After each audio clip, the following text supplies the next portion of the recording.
How do you become anonymous on the internet? As you browse the internet, companies insert trackers to sell your information. Even if you never signed up to their website, governments pay to spy on their citizens, especially when they've been lobbied off by big tech. Bad guys lurk around every corner to deliver malware.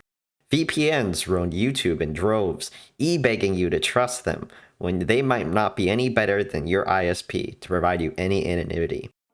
In this video, you can take the initiative to protect yourself by learning what it means to be anonymous on the internet and using the Tor browser, as well as using the Tails operating system to reclaim your privacy. Let's get started. When I was in college, I took some introductory art classes, and one of my professors described things using the triangle of truth. In each corner of the triangle, there's good, fast, and cheap. You can make something that's cheap and fast, but it isn't going to be good. You can also make something that's good and cheap, but it isn't going to be very fast.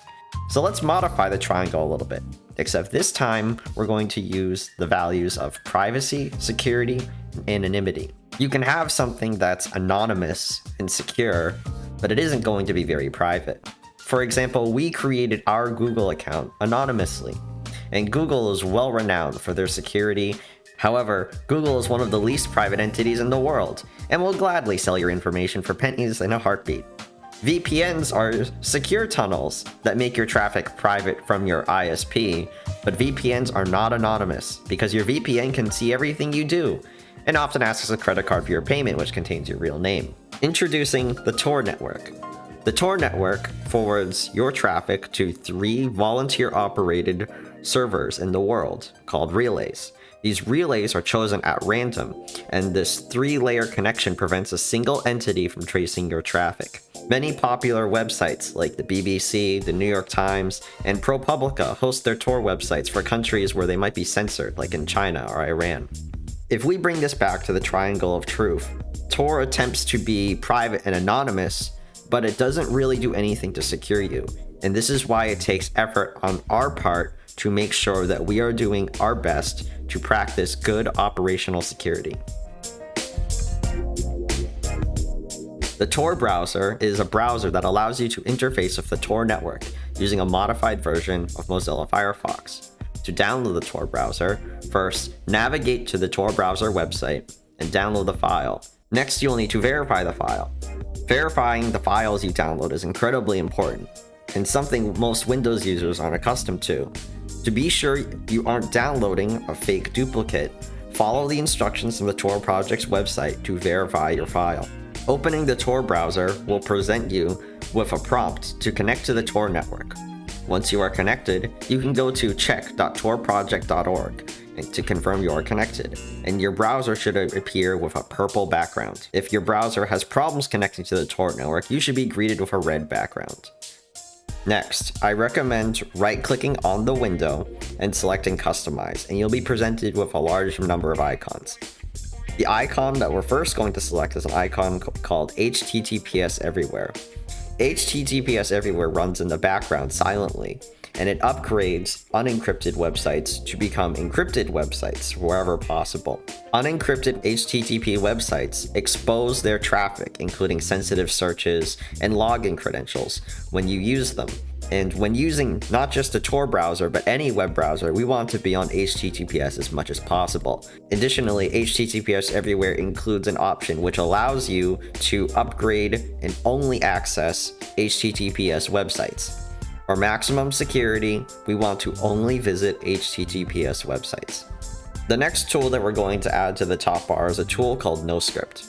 NoScript is an add-on for Firefox which blocks JavaScript on websites and potential malware behavior. Additionally, many websites attempt to track your behavior using JavaScript, and NoScript can block them from doing so. To get the most out of the Tor browser's privacy protection, you should learn how to use NoScript. By default, the Tor browser does not run NoScript to make it easier for novice users. NoScript contains many security settings ingrained into the Tor browser using the shield icon at the top of the panel. These are the only settings you should change within the Tor browser, and you'll be presented with 3 modes. Standard mode, where everything is allowed.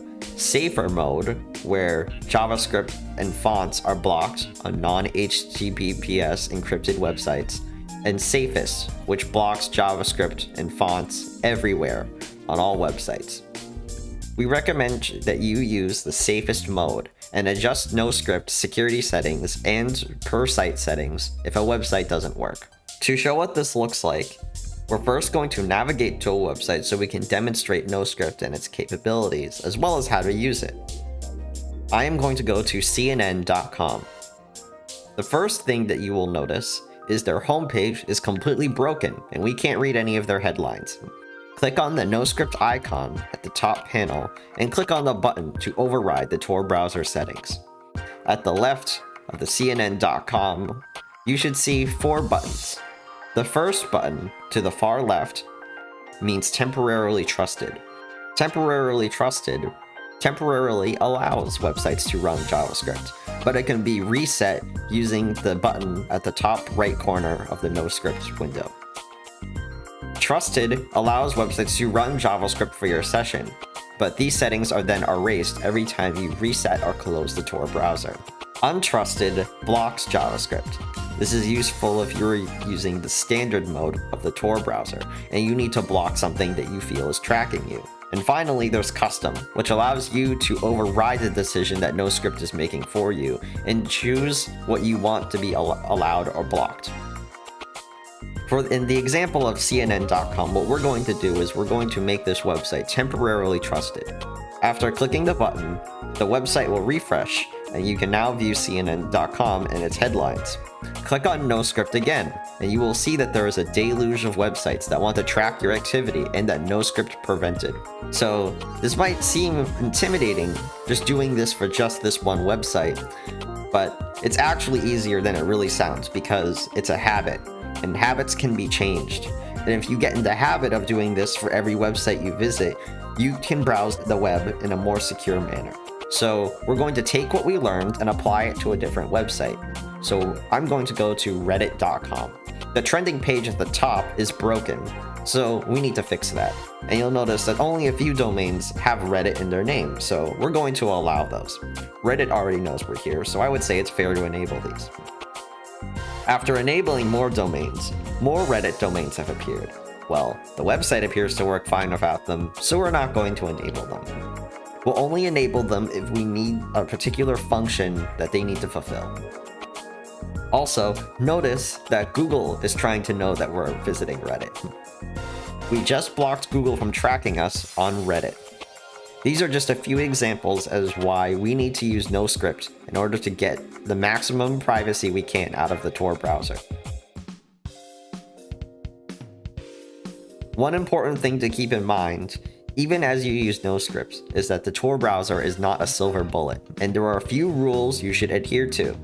First, you need to make sure that your internet is not logged into something under your name, or logging into any personal account while using the Tor network. Logging in links your activity and identity to Tor and defeats Tor's purpose of making you anonymous. In 2013, there was a Harvard student who was charged for issuing fake bomb threats to shut down 4 of Harvard's buildings and cancel his finals. The student, Eldo Kim, used an anonymous email service over the Tor network called Guerrilla Mail to email 15 random emails on the school's campus in order to get the building shut down and reported to the police. Kim was caught because he logged into the university network with his personal computer, and Harvard required that all students enter their names and their passwords for their school accounts in order to use the network. And he defeated the own protection of the Tor network because Harvard and the authorities were able to analyze the network afterwards and determine that he was using Tor. Do not install add-ons into the Tor browser. Add-ons will make you stand out among other Tor browser users, and the goal of the Tor browser is to make everyone who uses it look the same. So as tempting as it is to install an ad blocker, we recommend that you continue to use NoScript instead, and use it with best practices. Do not change any settings in the Tor browser, the only exception being NoScript's security settings.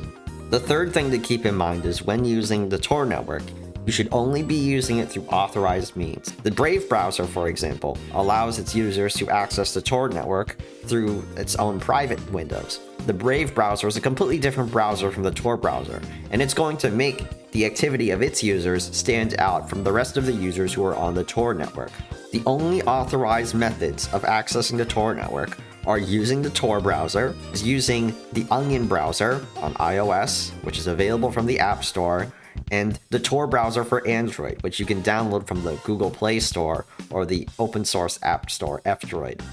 To make yourself more difficult to track over the Tor network, frequently clear the Tor browser using the brush icon at the top panel. Click on the brush, and you will then be presented with a prompt to delete your history. This will delete all of your history from your current browser session. After agreeing to the prompt, your browser will reset and you will be given a fresh, clean new instance of the Tor browser. When you use the Tor browser, be careful what you are doing. The Tor browser may be private and anonymous, but it is not secure. Your biggest vulnerability using the Tor browser is the operating system you run it on. Your operating system has the potential to monitor everything you do and can be infected with malicious software. The problem with using operating systems like Windows and macOS is that the companies behind them are not transparent about what they do with your data and will often collect data without your consent silently as you use your computer. This means in order to get the most out of the Tor browser, we need to migrate away from operating systems like Windows and macOS to Linux. Linux often looks a lot like Windows or macOS, and many Linux distributions are very easy to install and often imitate the look and feel of Windows and macOS. While it might sound intimidating, Linux is very user-friendly and generally significantly more stable than using Windows. For a specialized way to operate the Tor browser, this is where Linux operating system Tails comes in. Tails is a Linux operating system designed to run on a USB stick, and it contains a whole suite of programs to record audio, publish sensitive documents, or just get some basic work or web browsing done. Whatever your use case is, Tails is designed to make this as easy and accessible as possible to novice users. To use Tails, you need a USB stick of at least 8 gigabytes. Second, you will need to download Tails from their website, tails.boum.org. First, navigate to their download page and download the IMG file of their operating system. To verify the download once it is completed, click the Verify button and upload your IMG file to Tails' website. If you are presented with a green check, that means your file is verified. Anything else, you should not use the file and re-download it again. Next, you will need to burn this file to a USB stick. Navigate to balena.io/etcher and download Etcher. Etcher is a tool that we're going to use to write the Tails IMG file to a USB stick. Extract the file to install Etcher. Once you are on Etcher's website, download the version for your operating system and install it. Next, open Etcher and drag and drop the Tails ISO into the window, and then plug in your USB stick and select it when it appears. Click the flash button and wait for the wiping process to complete. Once it is completed, you now have a Tails USB stick. Now that we have a Tails USB stick, we will need to boot our computer into a custom boot mode. Every computer has a different boot key. When you turn on your computer in custom boot mode, you will need to find the key that opens your BIOS menu and hold it as your computer turns on. If you have a Windows computer, try using Escape, F2, F10, or F12. If you have a Mac, hold the Option key. You should be presented with a screen that looks like the Tails boot menu. Press Enter and wait for Tails to boot up. When you boot up Tails, you'll be greeted with a welcome menu. The welcome menu allows you to pick more options, such as changing your language or your keyboard options, as well as disabling your internet for increased security. One important thing to note is that some cafes or universities will block internet access and require those who use their network to interface with a web portal through the normal internet. This is where you would use the unsafe browser. It is important to understand that the unsafe browser is unsafe for a reason. It has the potential to expose your real identity and your real IP address. If you don't need it, leave it disabled. There have been cases in the past where the unsafe browser has been used to track people who have left it enabled. In the case of the FBI and Facebook investigating the pedophile Buster Hernandez. The FBI and Facebook jointly developed a piece of malware. When delivered through a fake video file to Hernandez, would silently open the unsafe browser, thus giving the FBI the evidence they needed to incriminate Hernandez. If you don't need the unsafe browser, keep the default setting and leave it disabled. Once you are done configuring the settings, click Start Tails and Tails will boot up with the GNOME desktop environment. For the purposes of this recording, I will be using a virtual machine. To make the most out of Tails, you should be using a real computer. The GNOME desktop is very easy to understand. There's an Applications menu at the top left corner, much like the Start menu on Windows or Launchpad on Mac. The time is located at the center of the top panel and also has a pull-down menu where you can view notifications in the calendar. To the top right, you should see a power button and a battery symbol for using a laptop. This is where you can turn off your computer, restart your computer, lock your computer, use Wi-Fi networks, connect to Bluetooth, and display your battery life. Once you have connected to the internet with Tails, you will be prompted with a pop-up menu to connect to the Tor network. The Tor browser is pre-installed, and once you have fully connected to the Tor network, the Tor browser may be opened by clicking the large icon at the bottom of the pop-up window. Tails has lots of pre-installed applications, so we're only going to go over a few of them that might mean something to the average user. Remember, Tails erases all data when you turn it off, so if you need something to be saved, be sure to save your settings on external storage, like an SSD or another USB stick. Tails has an installer program called Tails Installer. Now that you already have Tails installed, you can plug in another USB device and copy your version of Tails onto the other USB stick. Tails comes with a few basic utilities like a file manager, a photo viewer, a plain text editor, a calculator, a PDF viewer, and a DVD player. To share files with someone over Tor, you can use the program OnionShare. You can add a file to OnionShare by dragging and dropping it into the OnionShare window, and then OnionShare will generate a Tor address for someone to securely download your file through the Tor browser, and as long as the OnionShare is open. If you need to edit documents, Tails also comes with the LibreOffice suite that doesn't require $99 a year to use. It can seamlessly edit Microsoft Office documents through LibreOffice Writer, Impress, and Calc to edit Word, PowerPoint, and Excel documents, respectively. There is so much more you can do with Tails, and we highly recommend you look more into it by learning more about Tails and the Linux operating system. So let's recap what we learned. We learned what it means to be anonymous on the internet, and why it is different from something being private or secure. We use the Tor browser to browse the internet over the Tor network, and NoScript to protect ourselves from the websites we visit.